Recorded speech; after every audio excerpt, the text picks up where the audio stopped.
নবী করিম সাল্লাল্লাহু আলাইহি ওয়াসাল্লাম ইরশাদ করছেন, যখন বান্দা তওবায়ে নসুহা করে,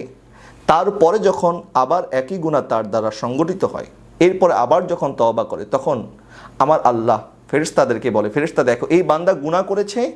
এবং আমি আল্লাহর ভয়ে সে আবার তওবা করেছে, তোমরা সাক্ষী থাকো, আমি আমার এই বান্দাকে ক্ষমা করে দিলাম।